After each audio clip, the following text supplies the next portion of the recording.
when the focus comes off of me and it goes on my Creator, I am unstoppable. I am no longer dependent on myself. I am now just grateful for every moment of every day, and He graces and blesses me every day. And it is enough. I don't need anything else. It is enough. He's restored my relationship with my kids. It is enough and more than enough.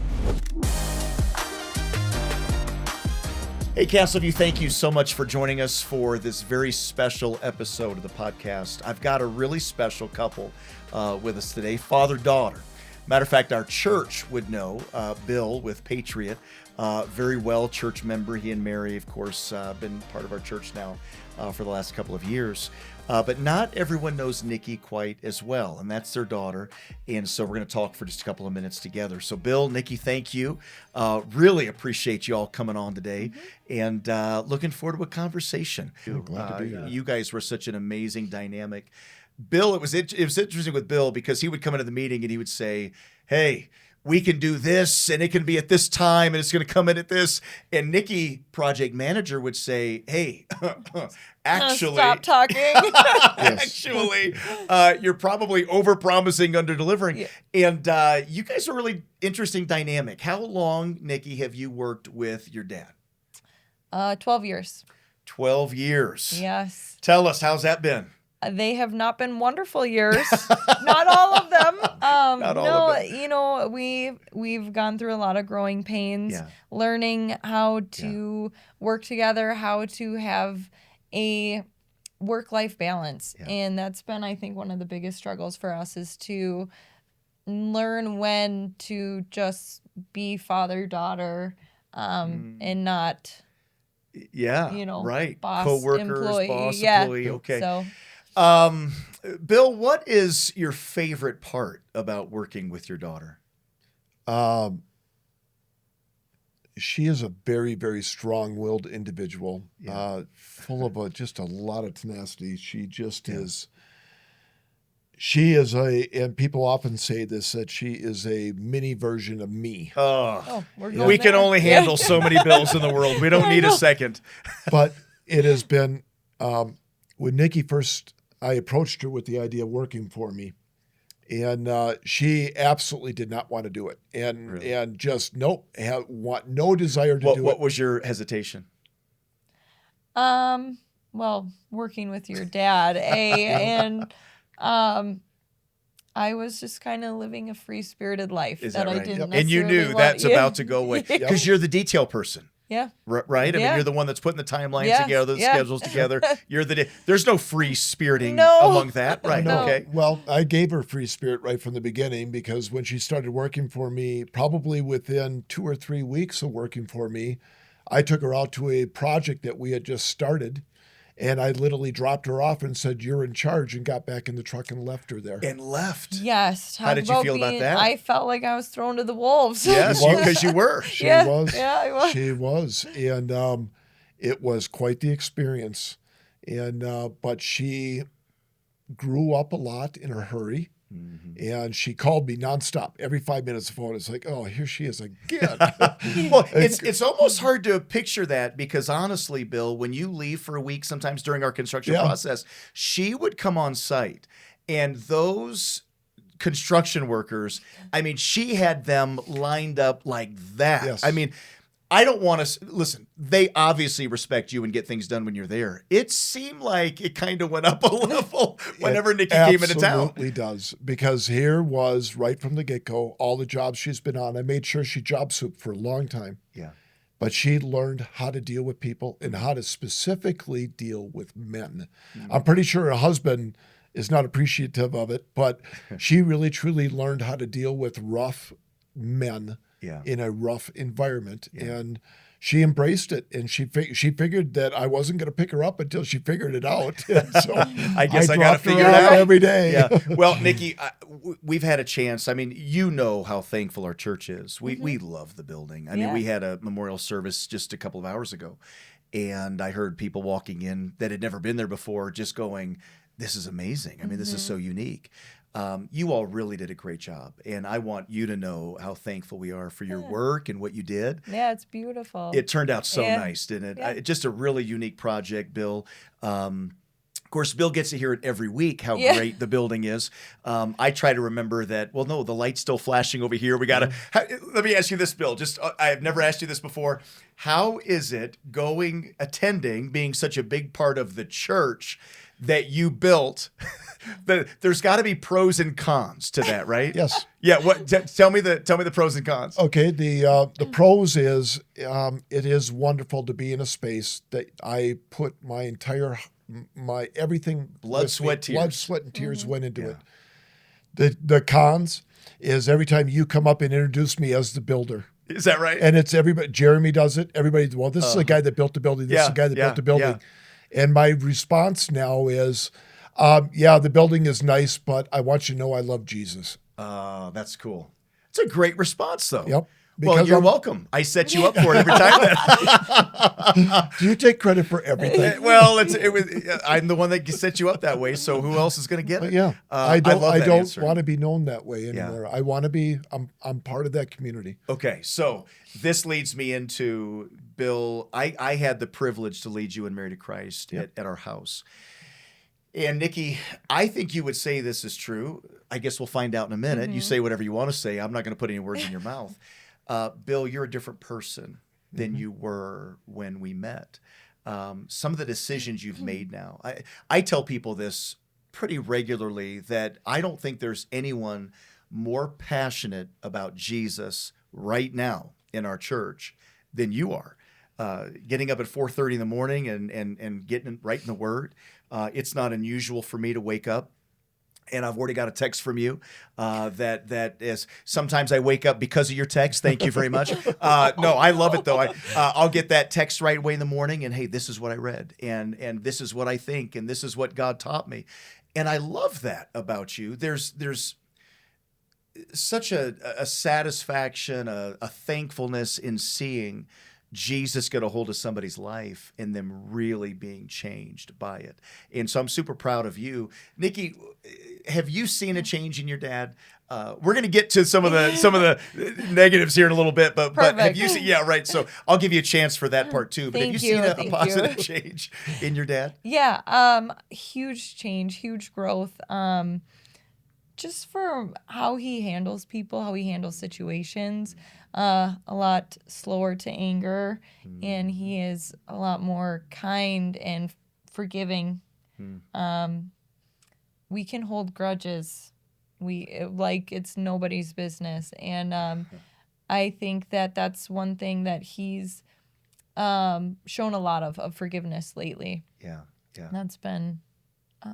Is he an easier guy to work with? Yeah. Than he used to be? Yeah, almost a little too much. And it's like, okay, we still got to get things done, Dad. We still got to get... So let me ask you this. Since he trusted Christ, has he given you a good raise? Have you seen the compensation change? Yeah, no, I actually haven't. Is that right? Yeah. I feel like that would be one of the marks of spiritual maturity. Yes. More generous. Well, you know what?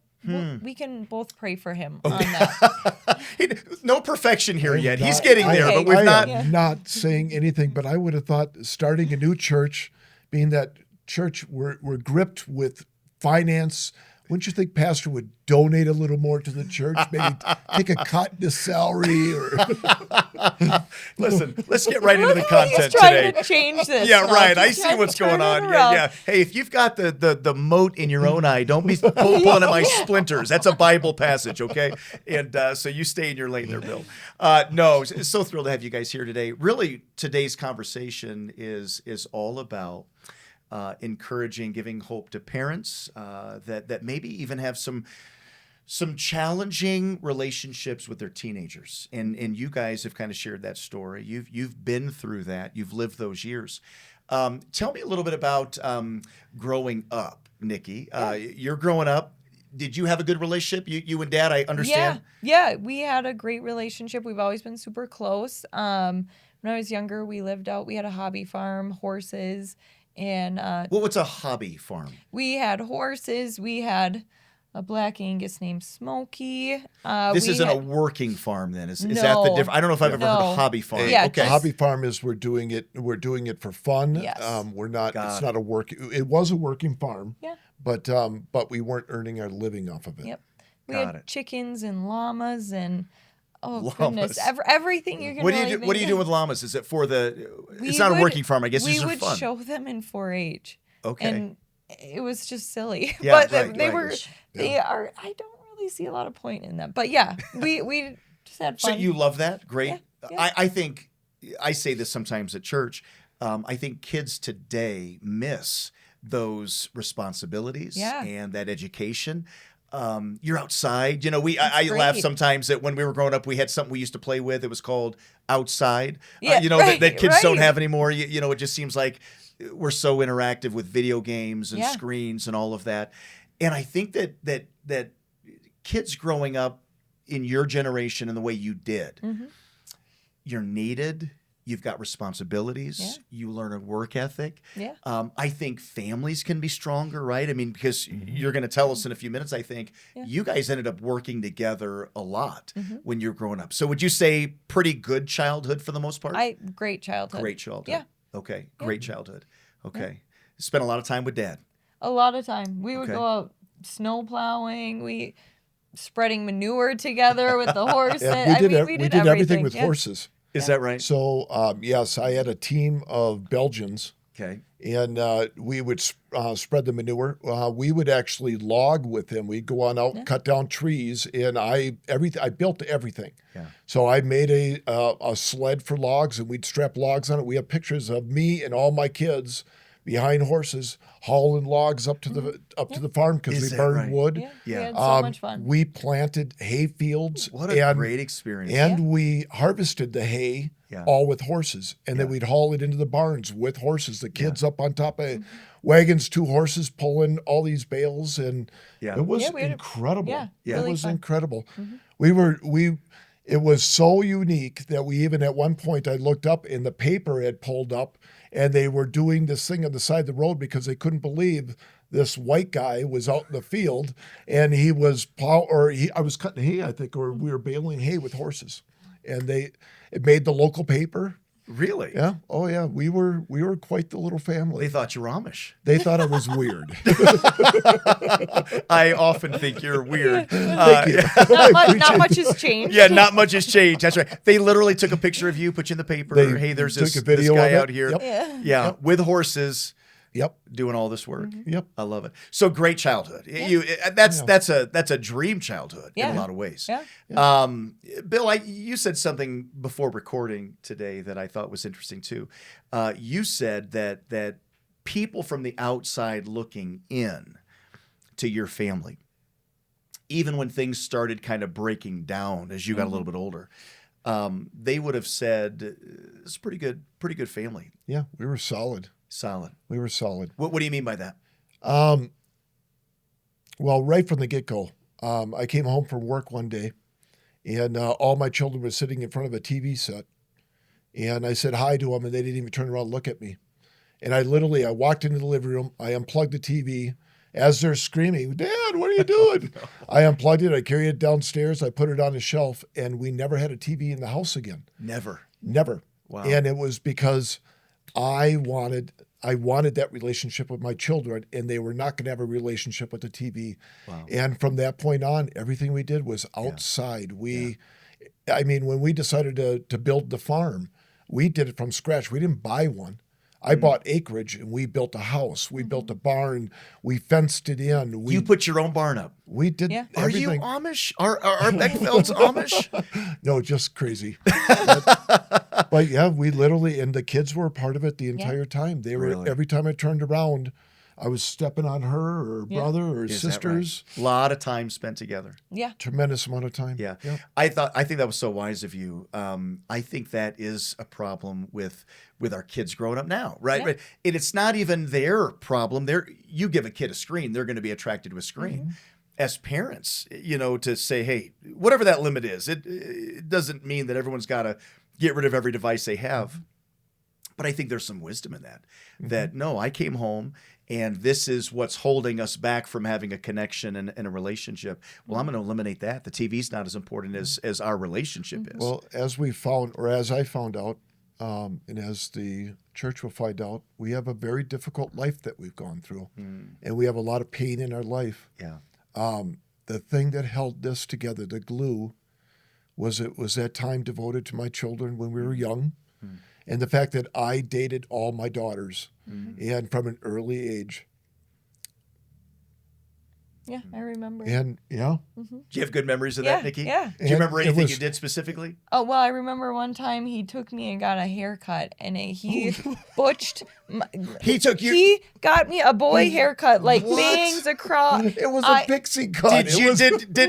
Did he tell them what to do, or did you get to tell them what to do? How old were you? I was probably second grade, and it was right before picture day. Oh, no. I should have brought the I looked like... We got to get that photo so and add to this podcast somehow. We should. Nikki says, no, you really don't need that. Right. I just dropped my wedding ring. Yes, I must be losing. Look, I must be losing weight, aren't I? Yeah. Aren't I fit? I'll get it later. I'm married, though. I just dropped my wedding ring somehow. But what was interesting is we made those dates very special. The girls would put on their best dress. They would get made up. They would, everything. It was such a special night. We would plan for it. It'd be like, okay, Tuesday night, Dad's taking you out. Yeah. I would get home from work and they're like, are we going? Are we going? Where are we going, Dad? What are we doing? And it became a very, very special night. Once a month with each one of my daughters. Yeah. They had their alone time with their dad. So you started really well. This relationship really well. Actually started really well. It wasn't like you were a distracted dad from the moment you started. It wasn't like you were involved in anything else.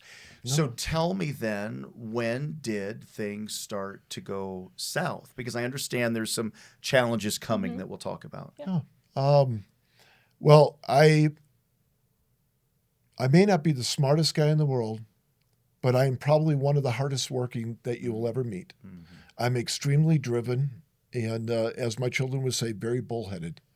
I decide to do something and I'm going to do it. Well, I started a construction company that was doing very well. And then from that, I had an opportunity to buy a building, and it was a very large building. And I just, in the end, I made the deal. I got it done. And everybody was like, what are you going to do with this? And I said, I'm going to raise horses in here, and I'm going to start an eventing center. Which was just crazy. Why would somebody do that? And it was just a dream of mine, a thought of mine, and I did it, and I developed it. And before we were done, we had the largest eventing center in the upper Midwest for horses. We were holding rodeos. We were doing Western pleasure, dressage. We did saddlebreds. Saddlebred shows were the biggest shows in the upper Midwest. They were incredible. Let me just insert this here, Nikki. This was so funny because your dad has done so many different things. Mm-hmm. I was actually teaching a lesson in this was over the Sutton facility. We were in our life group, and I was talking about horses and riding, right? And I'm acting as if I really know what what this is all about. It's a great illustration about the Holy Spirit and Alina. Well, whatever, it doesn't matter. And your dad, I'm still getting to know him, and he raised his hand and says, well, actually, I was at an eventing center. I used to train horses. He's also told us about selling air conditioning in the Middle East. Oh, yeah. Yes, I did. Yeah. Did you, I think at some point you sold snow to Eskimos. No, you didn't do that part? Yeah. Okay, at some point. Okay. Yep. Really interesting background. So you had an eventing center. Yes. And that didn't separate you guys. That actually, in some ways, brought you closer together. It brought us closer because my kids they would get dropped off from school there. They would do their homework. And then literally she was riding probably 3 to 5 horses a day. Yeah. She would get on, and that's an hour every time. And then you're cooling them down. You're brushing them out. We were very, very... You're together all the time. Yeah. All the time. You're driving horses places. You're selling them. Yep. I understand you actually had her working the business. She was, I will say that between her and her brother, I used to use them for profit, I will say. Her and her brother, Bill, and not to take away from the other kids, but her and her brother, Bill, had from the very first time I put them on a horse, they were uniquely talented and uniquely gifted in riding horses. And here she is. She's probably all a whopping maybe 4 feet tall, cute little blonde kid. And I would go and I would pick up a load full of horses. So I come back with a dozen horses. I unload them. Most of them have never been ridden. Unbroke horses. Maybe they've had a couple of rides on them, and inevitably I'd have somebody come up and say, "Wow, that's a beautiful horse," and I'd say, "Yeah, it's a great horse." I maybe have paid $500 for that horse, and the guy's looking at it and said, "Well, can a kid ride it?" And I go and grab Nikki and say, "Hey, get on that horse." I've never been on the horse. Your kid can't ride it, but my kid can. Oh yeah, so Wow. we'd throw her up on the horse, and she would manage to ride this very minimally trained horse around and made it look like it was absolutely fabulous. The guy would be like, "I'll give you $2,000 for that horse." Oh, God. Nikki, how much of that money did you ever see? None. None of it. And especially, he'd get a horse that I actually liked. I'm like, please. Don't sell this horse. Yeah, and he would put sell me it on it, and then next thing you know, he's making money and selling it. I'm sensing this common theme about money. That, I bought a reining horse once. A what horse? A reining horse. Reining. I don't know what that is. A working cow horse, a reining. Got it. Okay. It's your working cattle. Okay.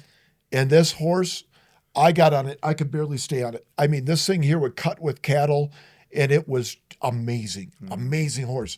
Nikki gets on and rides it, falls in love with this horse. Yeah. And I mean in love. She comes home like 2 days later to get on the horse. The horse is gone. Yeah. Oh, Bill. Yeah. She was crushed. I always thought you were a jerk, crushed. but now I have evidence. I know it. You know. Yep. Now I see why. Yeah. What did you think when you saw it? You were destroyed. It was heartbreaking. Had you named it already? Yep. No, it had a name. I think it don't had remember anymore. Once it's named, it's hard to sell. You can't. It's like naming a pig. You can't eat it now. That's what he did to Smokey. That's what I did to the cow. Our black Angus that we had, we were little, and we loved Smokey. In all fairness, Nikki, with a name like Smokey, you should have seen what was coming. Yeah. But you know what he did? He's like, "Hey, I'm going to take Smokey for a ride." And we're like, "Okay." And then a month later, halter. They took it by a halter into a trailer. Yeah. To the butcher. Yeah. And then like a month later, we're eating steaks or something. He's like, "Man, Smokey tastes good." Oh, and all Bill. of his kids just broke into tears. Oh, yeah, couldn't you just keep it to yourself? No. They all just dropped the forks, and they were just devastated. My children did not eat beef for a year. Well, I'm surprised they eat beef now. Right. Oh, that's terrible. So, okay, so you're close, you're doing things together. Yeah. I would think at this stage, Nikki, you love Dad, Dad loves you. Things are good, right? And this goes all the way up to probably age 13, 14 or so. Oh, yeah. 13, 14, 15, somewhere in that range. I mean, it was, not only was it every day of the week, every single Saturday we had roping cattle. And every Saturday we would load them in, and we would turn on the music in the arena. Yeah. And we just were together all day long roping cattle. Yeah. Mm-hmm. We used to take we clipped the horns on them, but horn cattle, and we'd pin them in a chute.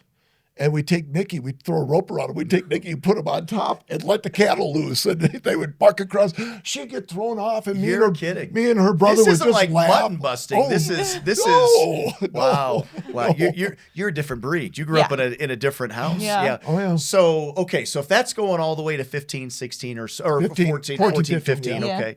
When what happens?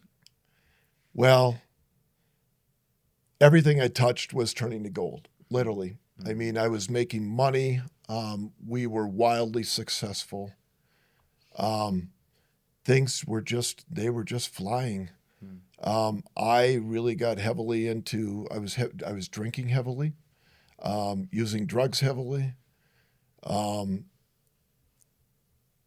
reality was we were deep into sin. All the fame, all that was going on, and all of it was being masked, and all of it was being covered up. And why me and her mother were deeply going the wrong direction. What was that the source of it? Was there a conflict between you and her at that time? Or is that the beginning of the conflict? That was probably a lot of the beginning of it. But there was a lot of, I was so focused on my work, on my business, and just building a bigger empire that I neglected everybody. I neglected my children. I neglected my ex-wife. I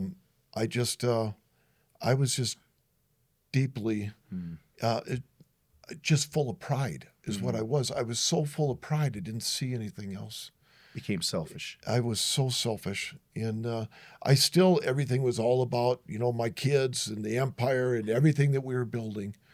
But ultimately, in the end, I had secrets that were just taking me over. They were just consuming me. Nikki, when did you start noticing that Dad is maybe not the same? Was there kind of, do you have a consciousness of that? Do you remember that at all? Or No, not necessarily. He hid it pretty well. I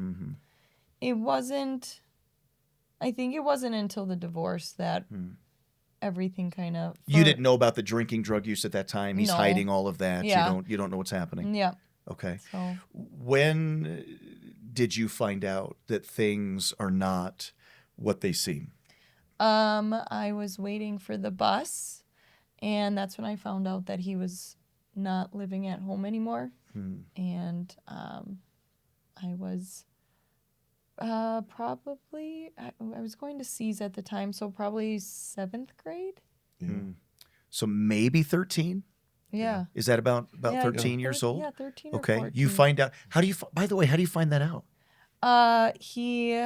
I realized that he wasn't at home. He would come home at night until we went to bed, and then he would leave, and then he'd come back early in the morning. And I think I got up early and realized he wasn't there, and then started asking questions, and that's how I found out. Did somebody at the bus stop tell you that? No, I think I got it out of you.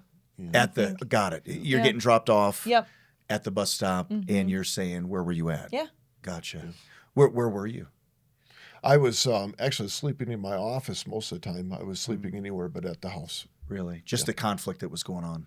There was no way that, I could be there. Okay. Okay. Yeah. How long had that been going on, do you think? Probably a couple months. Couple months. At that time. You'd leave at night. Kids go to sleep. Yep. You drive out to the office. Yep. You get up in the morning early before they get up, come over, walk in the house, act like everything's okay. Yep. It's a tough life. It was rough. Yeah. It was very, very rough. I feel like one of the most challenging things about going through issues like that is the facade that you have to put up, right? The mask that you have to put up for so long. That's got to wear you out after a while. It does, but, if you're drinking and drugs covers it up pretty good, let me tell you, you can manage it. You can get through it. You can, I don't want to say managing because that's wrong. But you don't feel anything. You just don't feel anything. It's very distracting. Yeah, but you just kind of are able to cope because you're just not feeling it. Did you have what we would call a problem at that point with drugs, alcohol? Yep. Yeah, yep, you were further than you ever thought you'd be, probably. Yep. Oh yeah, I was definitely using it as a way to escape. What was going on. Yep. Okay. So Nikki, what does that do to you then? You hear the news. You're at the bus stop. You kind of press Dad. He tells you. You just told her. Is that right? That you're actually staying at the office? Is that what happened? Yeah. Do you go to school then at that point? You get out of the car, you go to school? Yep. Do you remember that at all? Devastated? What's going on? Very devastated. Yeah. It was very hard. I think it's one of the reasons I don't deal with my feelings very well. And I try to kind of block them. But yeah, it was really hard. And I felt like my world stopped, really. Because we were looked at as kind of the perfect American family, I guess, right? We were, and you felt that yourself. Yeah. Like I hang out with Dad all the time. We work together. We're close. Yeah. And that's shattered. Yeah. It was devastating. Yeah. How does that affect you then? I turned down a pretty dark path, and I once I got done with 8th grade, I ended up going to public school, and feeling like everything got just ripped out from underneath me. I tried to find any friends, right? And I turned to drinking and drugs and just went down a really dark. That lasts through awful. high school? Yeah. Yeah. All through high school and into my 20s. Bill, did you know that she was drinking drugs? Yes, I definitely knew that she was going down a bad path, but unfortunately, I was so mired in my own sinful ways, my own going down my own bad path, that I honestly I couldn't do anything about it. I was just trying to hang on to whatever relationship we had, which wasn't good at that point. How did you do that? I'm assuming then you're out of the house, right? I mean, everything comes out. Oh, yeah. You're definitely not moving back in right now. No. Now Oh, no. the jig is up, and now everyone knows. But you and your wife, your ex-wife, are still not doing well, and so no. you stayed out. Yeah. You stopped the charade, I would think, at that point. Oh, yeah. So you're not there quite as often. Is that right? Oh, no, I'm not there at all then. You're not there at all? Yep. Oh, yeah. Okay. It's just absolutely done. Okay. And we literally just overnight, everything was done. And then we just started working through the process of divorce. But at that point, then it was just, we were just co-parenting or trying to co-parent. Nikki will tell you that there's a lot of bad that came out during this time. There's a lot of things that were said about me and a lot of people that decided to get involved in our situation and fed things to my children that were absolute lies, that were completely wrong. I tried to take what I thought was the high road and not get involved in it and just not even comment on it. Unfortunately, what I didn't realize is that the amount of stuff and the things that my kids were being told. So my kids developed a real anger towards me and a real resentment towards me. It actually got to the point where I think all my kids believed that the divorce was 100% my fault. Yeah. Nikki, do you remember that? Yeah. It was the situation. I felt like us kids were definitely manipulated into believing a lot of ugly lies, and I resented him a lot for taking everything away, the life that I knew. Sure. Just hearing your story a little bit, there's got to be some bitterness involved in all of this, right? I mean, There's a tremendous amount of bitterness. There was so much anger. But, it just even in today, just again, we talk about it and things come up. I mean, in tape number 1, I mean, the one thing that really sat heavy on my heart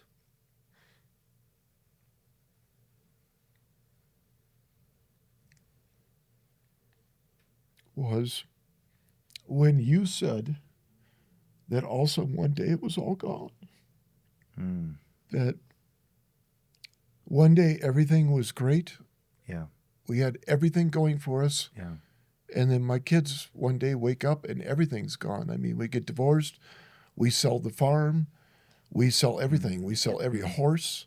We sell everything that was who we were. It was our identity, was all of that. And it's painful to think about it because I was so callous about it. Everything to me was just, it was all dollars. It was just whatever. I just sold it right out from everybody. But yeah, I there was a tremendous amount of anger involved with all this, especially towards the people that were feeding the things to my children. Sure. And there was probably 4 to 5 years that my relationship was severed with my children, where they came over out of duty And then they took advantage of me. Nikki was the first one to take advantage of me. That, okay, we're going to make Dad buy me anything I want. You just want peace at that time, right? You as All I Dad, wanted you was just peace. want peace. You want them to like, hey, they're only here once every couple of weeks. I Let's wanted let them be peace. happy. I wanted peace. She wanted new blue jeans. Is pretty much the way it worked. It worked well. It did. Yeah. Right. Do you remember that? Did you know that he was buying your or trying to? Yeah. I mean, it felt very much so that he was trying to buy our love, and one of the things that was really fed to us was, that he took all the money and he basically left, right? And so it was, I almost felt entitled to go there. Yeah, he's got the money. He took it. Yeah, right, yeah. right. That's and kind it was, that probably almost fueled your resentment to a degree. Absolutely. Which is funny. I mean, you're trying to win her through some of that, and you're kind of like, well, yeah, you got the money. Yeah. You took it. You took, and that was being fueled by your mom at that point. Yep. Wow.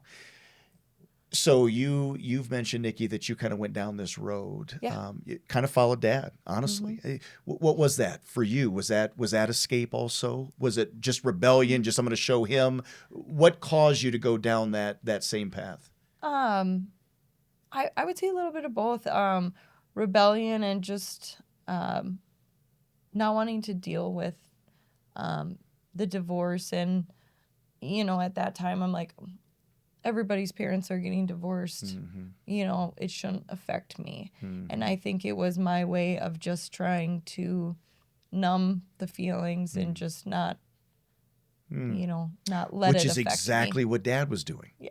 Right? Escape is a numbing of. Yeah. So you go down this road, you're kind of, and these are years what? With the drugs, alcohol, this is kind of through high school? Yes, 16 through 20 was a lot of drinking and a lot of drugs. And then from 21 to 27-ish was a lot of drinking. So. When do you hit rock bottom? I hit rock bottom. I was engaged to Logan, and who's now my husband. Thank you. Kids? Yes, two kids, 7 and 5. Yeah, and we're great. But I was drinking heavily, and I really messed up, and almost ruined he almost called off our engagement. I almost lost everything. He almost called off the engagement? Yeah. Okay, what happened? Partying and drinking and making really poor decisions. Really poor What decisions. What happened with Logan? What did he what caused him to, was he looking at you going, this isn't good. This is, I'm going to marry this girl. Yeah, who's out of control. Who's out of control. Yeah. Okay. And there my was dad. There was a very specific incident. Mary was in my life at that point, so I was definitely on the road to redemption, to getting my act together, my life together. We had a house in Red Wing that had a pool on it. And Nikki asked she was going to have some friends over and have a party. At the end of that, the police were called. I was called, went down there, and it literally sucked the life out of me, what I found out and what had happened that night. I actually called her now husband the next day and told him not to marry her, that he was making a huge mistake by marrying my daughter. Did you like Logan at that time? Loved him. Loved him. He was a great guy. Yep. You felt, so you're looking at her going, Logan, I'm helping you out. Yep. Yeah, she's not ready. Yep. Wow. Nikki, what did you think? How did you hear about it, by the way, Nikki? I heard him tell Logan over the phone. Speakerphone? Yeah.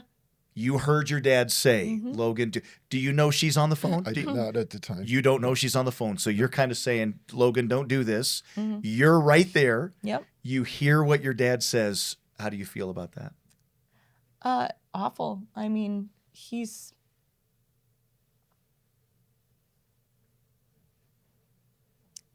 your dad's supposed to always have your back.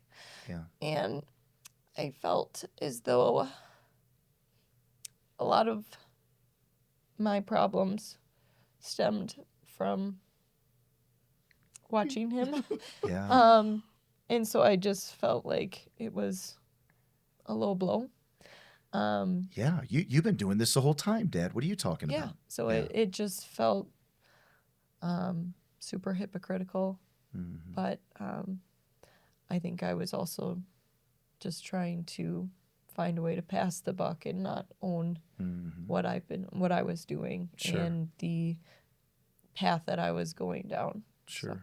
But this is rock bottom for you. Yeah. This is the moment that, what do you do at this time? You go into damage control at this moment? You try to, what happens? Yeah, I tried to do damage control. I tried to lie and manipulate my way out of it, and there wasn't a way to do that. And Logan and I went out to dinner, and we were just like, what are we doing? Mainly what am I doing, right? Mm-hmm.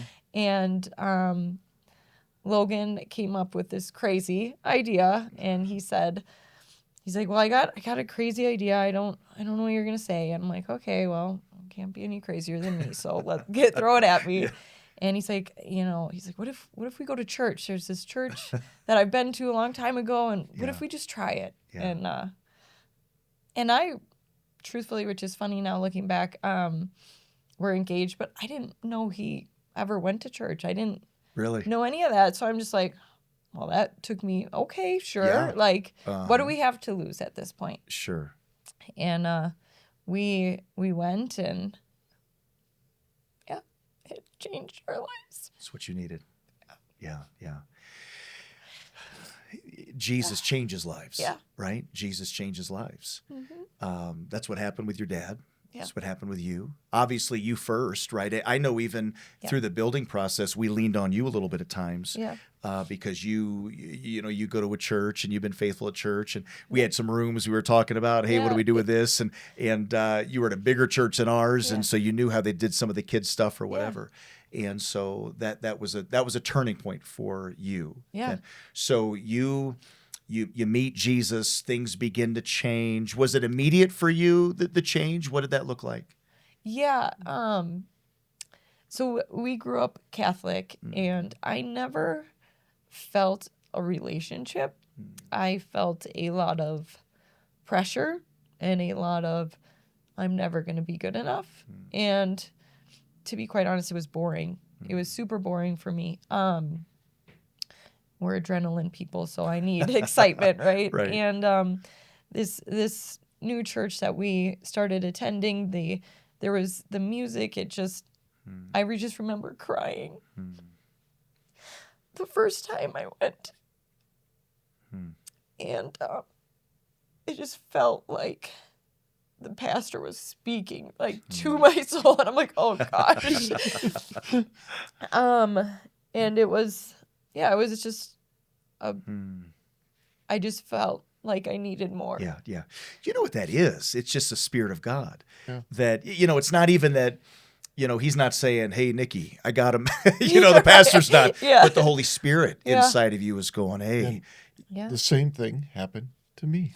I was going to church, attending Castle View, and I used to tell him afterwards is that it was like he was talking right to me. I remember you saying that. Yeah. Over and over again. Matter of fact, right before you trusted Christ, what you said was you were at my house in my kitchen, and I was praying, Lord, give me a good transition. I want to talk about the gospel with him. I don't want to talk contracts anymore. Let's talk about the gospel. And you said, I just want you to know you're making life really hard on us. That's what you said that day.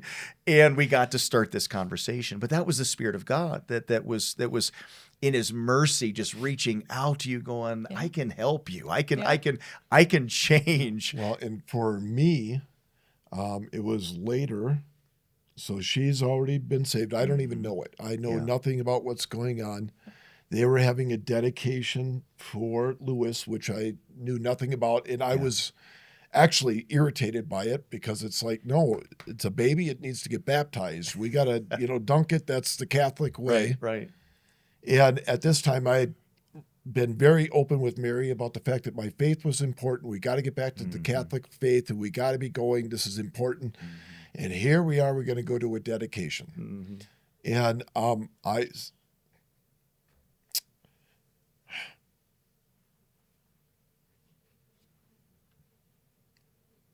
like you, same thing happened. I cried. Every song, the preacher's words. And I walked out of there, and I just had this incredible desire to feel that again. It was the first time that I can remember that I really felt the presence of God. And I walked out of there and knew it was different. I did not have any desire to go down that path. I didn't have any desire or thoughts that that's the direction I was going to go. But there was something different, and it started at that moment. And I look back now, and I see both of you, and the passion that you have for Christ is. I've told people here at our church, I've told people this recently, in over the last several months.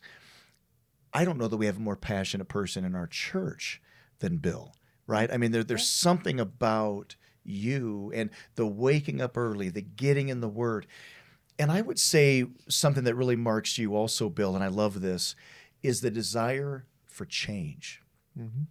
We had a conversation about this recently. Tell me about, you would use the illustration of, it's almost like the Lord is pulling back the layers of an onion sometimes in your life. And it's my good friend Don. Shout out to Don. Don, I love Don. Shout out? Yeah, you can't just look at the camera and shout people out. We're having a focus on me right now. We're having a conversation. But Don Don Schwartz, and he always tells me since day one, Bill, because I've struggled with all my sins and all my problems of the past. Don is constantly telling me that your sins are forgiven, your past, your present, and your future. That's right. And I love the analogy of it, but it didn't cut water with me. I could not get beyond the pain that I have in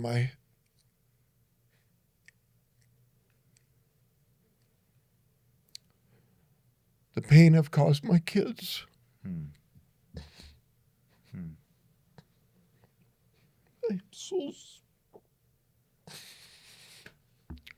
The pain I've caused to others. My ex-wife.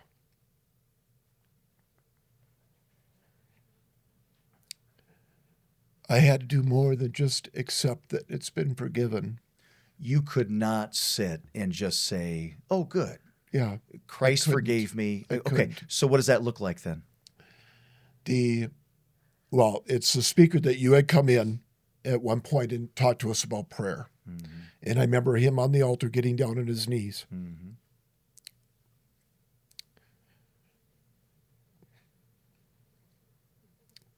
I have not missed a morning since then. I've been on my knees. And one of my main prayers is, help me find a way to heal and get beyond this. Because Satan just loves to use this stuff on me, and it's over and over again, and it's a vicious circle. In my morning prayers, what's been happening to me lately, which has been so powerful, is that he's been confronting me with my sins of the past and the things that I've done wrong. And every morning, I have a new thing to ask forgiveness for. And every morning, he is faithful, and he releases me from those bonds and those chains that have kept me back. And I am free every day. I am free. I love that. I will. You and I talked about this. I think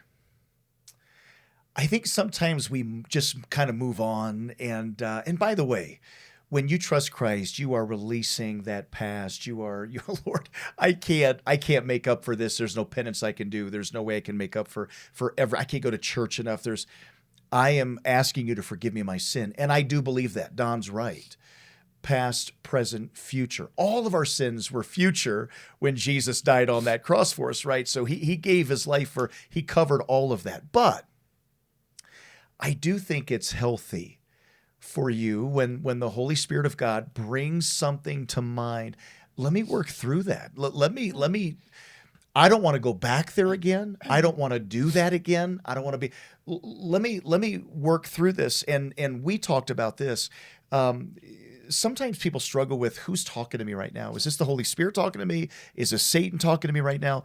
And this is what I believe on that. You can easily identify the voice by, okay, is this something that I've never asked God to forgive me over? And I'm feeling conviction about this. Well, he wants to restore that fellowship. That's the Spirit of God that's prompting you, saying you need to get this thing taken care of, deal with this thing. But if you can look back and say, no, I dealt with this. I asked God to forgive me of this. I wept and I mourned and I went through this. I repented of it the way that I should have.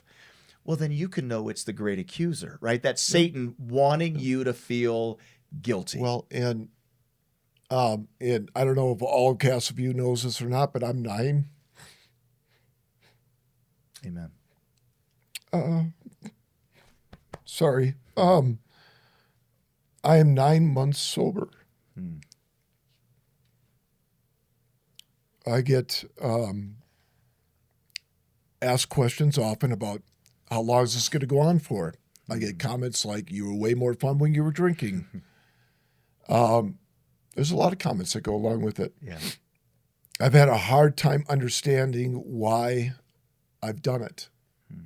I've had a hard time trying to put in perspective if there's a time frame on this. Is there supposed to be? Or is this really what is meant for me? I really believe Jesus asked me to quit drinking. What I found was when I drank, it was easy for me not to remember what I've done. When I drank, it makes it easy for me to think about things I've done in a callous way. When I'm drinking, it was easy for me to be more sinful. And for Satan had no problem getting in my head these thoughts of my past and the desires of my past that I don't want anymore. And when I quit drinking, those things have been relieved from me. And I'm not here to preach about drinking, but it's probably the greatest thing I've ever done to help me find a true path to Jesus and develop a relationship that is just so deep and so passionate. And my love for him is beyond imagination. But it's because I'm real. There's nothing masking it. There's nothing. I am facing everything. Facing what you're. I'm so proud of you. It is incredible. I'm so proud of the decisions that you've made. That's not easy to face. It has not been easy.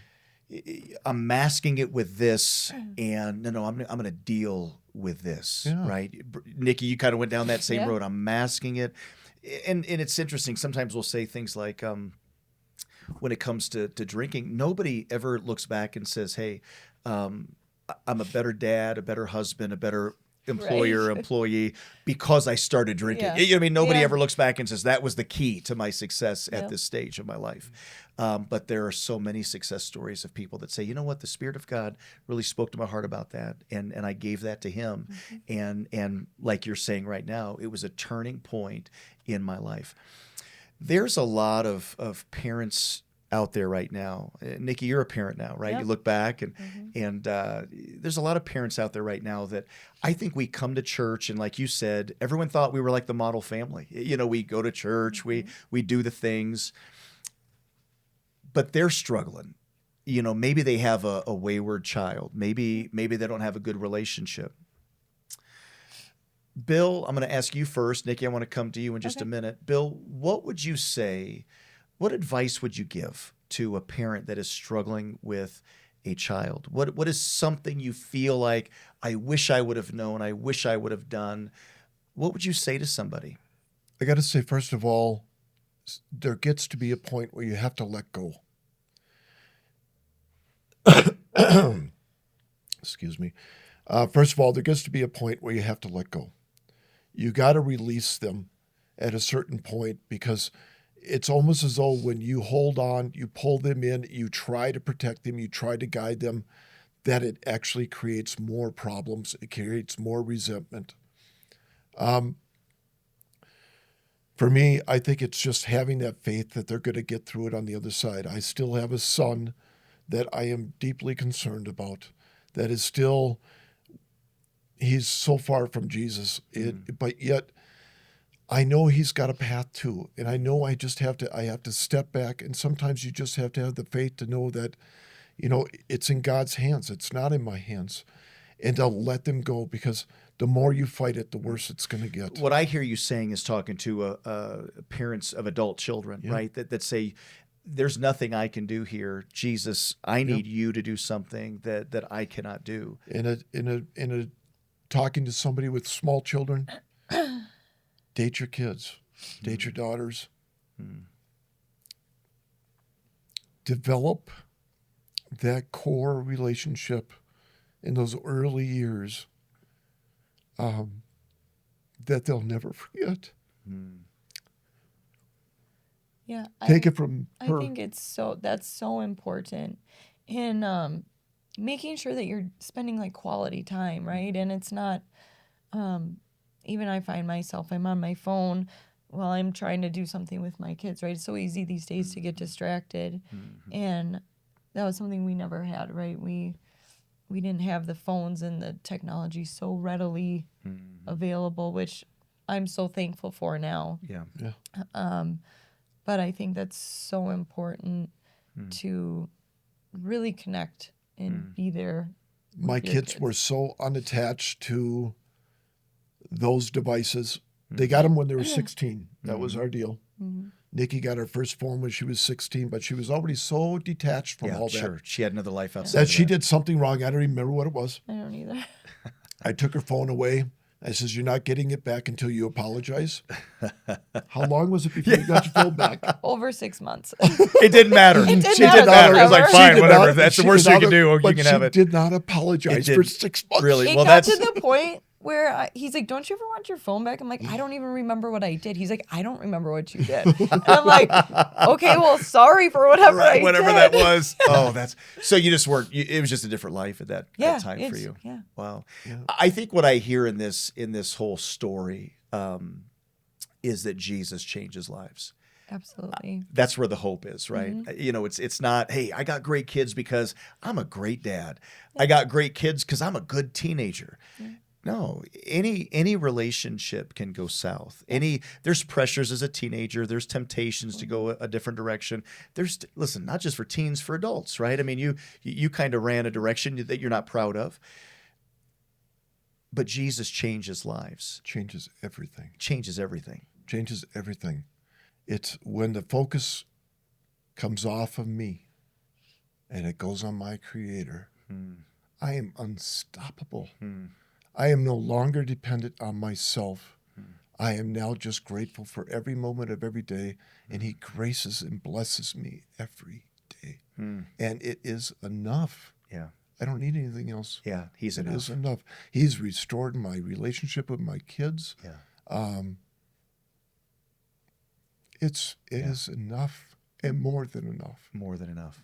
Yeah, and leading by example, right? Practice what you preach, and that's, I'm seeing it with my kids, is they wake up and I'm usually on the couch doing my Bible study in the mornings, and they're like, "You Bible study? Are you doing your Bible study?" And now they want, they have their Bibles, and they want to read and learn, and they ask all these amazing questions that I'm like, I will get back to you. I don't even know that answer. And it's really cool to see it kind of come full circle. And, Nikki, I remember one of my memories of growing up is seeing my mom at our dining room table with her Bible open, pen in hand, reading glasses on, and just kind of working through that and praying for me. And that was so helpful and encouraging to even want to emulate something like that. This is what it looks like to have a genuine walk with Jesus.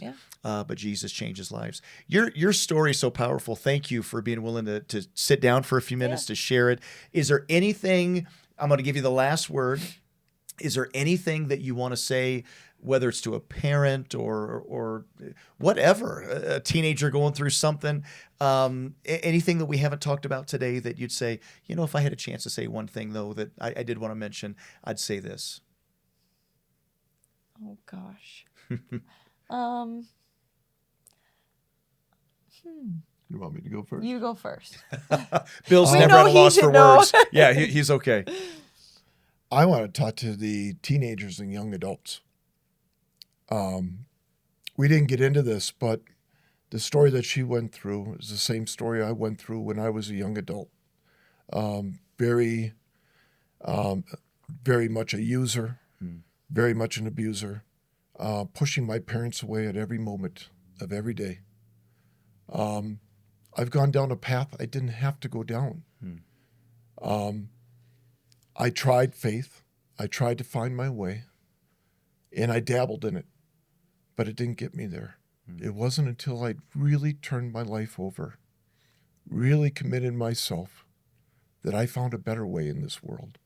And I found a way that is more rewarding and more fulfilling than anything you can ever experience. Nikki, that was really good. Wow, yeah. I'm not sure how Do you want to follow up on that?